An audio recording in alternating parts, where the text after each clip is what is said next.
जब शरीर हमारा रचा गया था उस समय हमारे जो अनंत जन्मों के कर्मों का गोदाम रखा है उससे कुछ शुभ और अशुभ निकालकर इसकी रचना हो गई पहले से। शरणागत तो अब हम हो रहे हैं, रचना तो शरीर की पहले से हो गई थी। अब उस रचना में लिखा 40 वर्ष में एक्सीडेंट होगा, आपकी टांग टूटेगी, तो आप भक्ति करो या ना करो, आपकी टांग टूटेगी। 40 वर्ष की घटना में होगा। अब आप 30 वर्ष से शुरू कर दिए भक्ति, आप सोच रहे हैं कि फिर जब अनंत जन्मों के पाप नष्ट हो जाते हैं तो ये कौन से जन्म का पाप भोग रहे हैं, वो पहले से निश्चित किया हुआ। इसीलिए बड़े बड़े सिद्धों के भी शरीर में रोग देखे जाते हैं, कष्ट देखे जाते हैं। रामकृष्ण परमहंस जी के गले में कैंसर था, बड़े महापुरुषों के शरीरों में। तो चूंकि शरीर रचना के समय वो रच दिया गया है। अब भजन में इतनी ताकत होती कि वो मिटा दे। पर जैसे पुराने कपड़े से आपको नया कपड़ा मिल जाने पर संबंध नहीं रहता, पुराना कपड़ा फाड़ दिया जाए तो आपको परेशानी नहीं रहेगी, ऐसे ही जो उत्तम भजनानंदी संत हैं वो अपने शरीर को पुराने कपड़े की तरह त्याग देते, तभी तो भजन की ऊंचाई में पहुंचे। तो शरीर के रोग को वो नष्ट कर सकते हैं पर वो नष्ट नहीं करते, वो उसे भोग लेते हैं और भजन प्रताप से भगवान को प्राप्त कर लेते हैं। तो ये जो अभी आप लोगों ने भक्ति शुरू की है ये आपकी अभी नई फसल है, लेकिन पुरानी फसल से जो हमारे शरीर में रचना रच दी गई। अब जैसे हम बाबा जी बने 13 वर्ष की अवस्था से, हमारी किडनी में गर्भ से ही रोग था, पॉलिसिस्ट किडनी डिजीज जिसे कहते हैं, पॉलिसिस्ट किडनी। ये तो वंशानुगत रोग है, हमें क्या पता। 35 साल बाबा जी के बनने के बाद हमको वृंदावन में जब दर्द हुआ, जांच करे तो बोले पॉलिसिस्ट किडनी। अब भोगना पड़ रहा है। बाबा जी तो हम बचपन से है, लेकिन बाबा जी इस जन्म में हम बने, किसी जन्म का पाप कर्म का विधान गर्भ से ही रच दिया गया था कि माँ को ये रोग था और उसी गर्भ से हमको हुआ, और भी संतानों को भी है, और भी औरों को भी है जो हमारे माँ के गर्भ में रहे, उनके औरों के भी है। तो अब ये भोग हमारे पूर्व जन्म का है। अब हम कहते हैं हम तो भक्ति बचपन से कर रहे, किडनी क्यों फेल कर दी गई?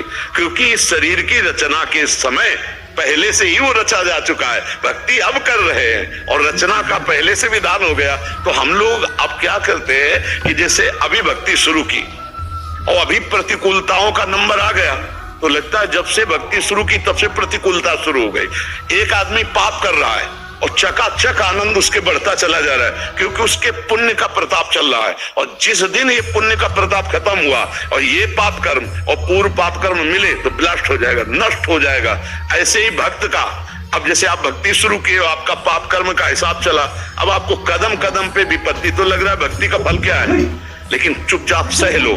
ये नवीन भक्ति का फल और पुराना पुण्य जब लागू होगा और दोनों मिश्रित होंगे, पाप नष्ट हो जाएगा तो जय जयकार मच जाएगी, आनंद फैल जाएगा, चारों तरफ से अनुकूलता ही अनुकूलता दिखाई देगी। पर हम लोगों को ये ज्ञान ना होने के कारण हम लोग सोचते हैं कि वो पाप कर्म करता है, शराब पीता है, व्यभिचार करता है और बड़े मौज से रह रहा है।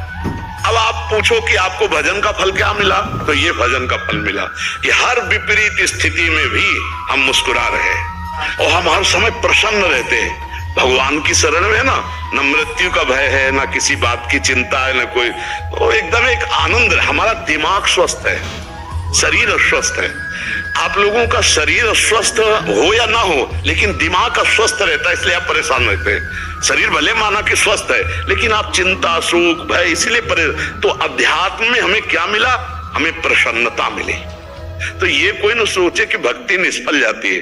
तो हम ये इसलिए अपनी बात इसलिए सुना देते हैं कि तुम्हें ये विश्वास हो जाए कि भगवान के मार्ग में दुख जो पूर्व से आया है उससे बचने की सामर्थ्य मिलती है। ये भक्ति में नहीं कि हम भक्ति शुरू की तो हमारे अनंत जन्मों के जब पाप नष्ट हो गए, तो किस पाप का? जिस पाप से निकालकर हमारे शरीर की रचना हुई है वो तो पहले हो गई ना। शरणागति तो हम अब हो रहे हैं, तो अब हमको सामर्थ्य मिलेगी सहने की, भोगने की, लेकिन भोगना पड़ेगा अवश्य में। वो भोक्तव्यम कृतम कर्म शुभाशुभम। इसलिए प्रसन्न होकर के चलो, ये संघर्ष में जीवन जियो।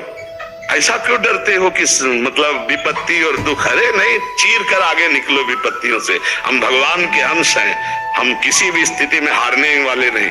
हर मार को सहकर राधा राधा कदम आगे बढ़ाते चले जाओ तो मंजिल हासिल हो। एक बार उस चढ़ाई पर चढ़ गए, खत्म खेल। अब किसी की ताकत नहीं कि किसी भी तरह से गिरा सके, क्योंकि वो ऊंचाई ऐसी होती जैसे भुना हुआ चना, चाहे जितना खाद पानी लगाओ अंकुर नहीं आएगा। ऐसे ही जब चित्त भगवदानंद में, तो फिर संसार के भोगों का आकर्षण थोड़ी हो सकता है। इसलिए बहुत आनंद का विषय विश्वास मानकर चलो, आगे माला माल हो जाओगे। पर हमारे वचन में इतनी सामर्थ्य नहीं कि मैं उस आनंद को बोल सकूं जो मेरे प्रभु दिए हैं। हाँ, वो मतलब आप ये समझो, हर समय मेरा मन नाचता रहता है। प्रिया प्रीतम के चरणारविंद का आश्रय मिल गया ना, अब न मरने का भय न कोई गम है, क्योंकि हमें पता है हमारा शरीर छूटते ही हम अपने प्रभु के पास जाएंगे, हमें कोई संशय नहीं है। तो हमारा मन नाचता रहता है, आनंदित रहता है। तो ये भक्ति का बल है। भक्ति का बल ये है, भक्ति का ये बल वर्तमान के भोगों को मिटा देने का नहीं। अगर मिटाने में लगते हो तो भगवत प्राप्ति नहीं होगी। पैसा है, अगर इधर खर्चा कर दिया तो फिर आगे की यात्रा रुक जाएगी। इसीलिए बड़े बड़े संत भोग लेते हैं, मिटाते नहीं, क्योंकि ये तो नष्ट ही होगा, आज नहीं तो कल नष्ट हो जाएगा। भाई जिनकी किडनी नहीं खराब, क्या वो नहीं मरते क्या? जवान आदमी, कुछ मिनट में घटना घटती है, हार्ट दिल फेल हो जाता है, एक्सीडेंट हो जाता है, कोई घटना, तो ये तो मृत्यु लोक है, शरीर तो जाएगा ही। तो ज्ञान का मतलब है शरीर के राग से हटकर भगवान में चित्त जोड़ देना, ना कि शरीर के सुधार में बने रहना। इसलिए भक्ति को धोखा मत समझो, भक्ति को दुख देने वाली मत समझो। भक्ति तो आनंद प्रदान करने वाली, भगवान को अधीन करा देने वाली। भगवान कहते हैं अहम भक्त पराधीनो अशुतंत्र युद्ध, भगवान भक्त के अधीन हो गए।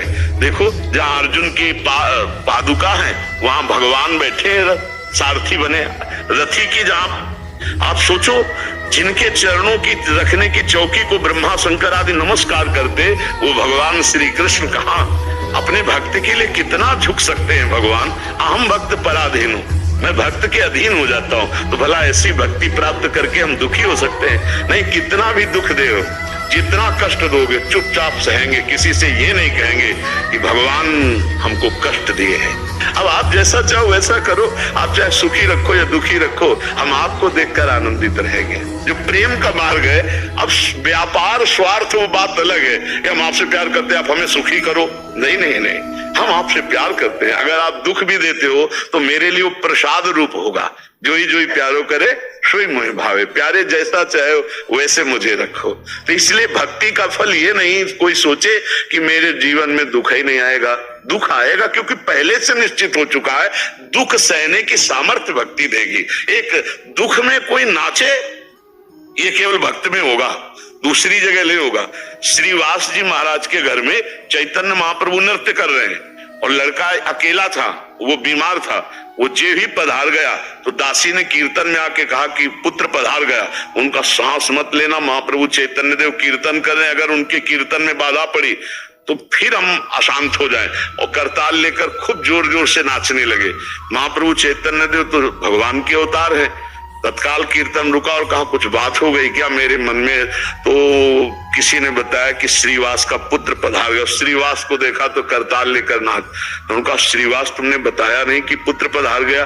बोले प्रभु मुझे इतना आनंद हुआ कि आप स्वयं नृत्य कर रहे हो, जीवात्मा शरीर छोड़ रहा हो, सीधे श्री हरि को प्राप्त हुआ। इससे बढ़कर लाभ और क्या हो सकता है? और फिर नाचने लगे। अकेला पुत्र मरे और वो करताल लेकर नाचे, ये भक्ति देती है। ये भक्ति देती, दूसरे में सामर्थ्य नहीं। भक्ति का यही फल। कल एक भगत आए थे, बहुत दिनों से जुड़े हुए हैं, वकील हैं, उनका एक ही पुत्र था और अभी पधार गया। तो आके कह रहे थे कि आपको कैसे बताऊं, सत्संग ने मुझे कैसे बचाया, नाम जप ने मुझे कैसे बचाया। नहीं, ये दुख मैं नहीं झेल पा सकता था। मान लो बड़े वकील हैं और इसके बाद जितना अर्थ कमाया वो सब पुत्र के लिए, और पुत्र चला गया, अब जीवन में क्या रह गया? फिर भी वो प्रसन्न है, फिर भी वो संतुष्ट है, क्योंकि वो भगवान के विधान को जान रहे हैं और सत्संग सुन रहे हैं। तो भक्ति हमें सहन करना सिखाती है, भक्ति हमें सहन करना सिखाती है। ये हमारे पूर्व जन्मों से जो निकला हुआ हिस्सा है वो है, और जो गोदाम जमा है उसमें आग लग जाएगी। सन्मुख होए जीव मुई जमहि, जन्म कोट यज्ञ नासो तबहि, उसमें आग लग गई, पर ये भोगना पड़ेगा। इसलिए विवेक पूर्वक चलो, भक्ति में अश्रद्धा मत करो, ये भगवान को भी अधीन करने वाली है। और तो बात जाने दो, सुमिर पवन सुत पावन नामू, अपने बस करी राखे राम।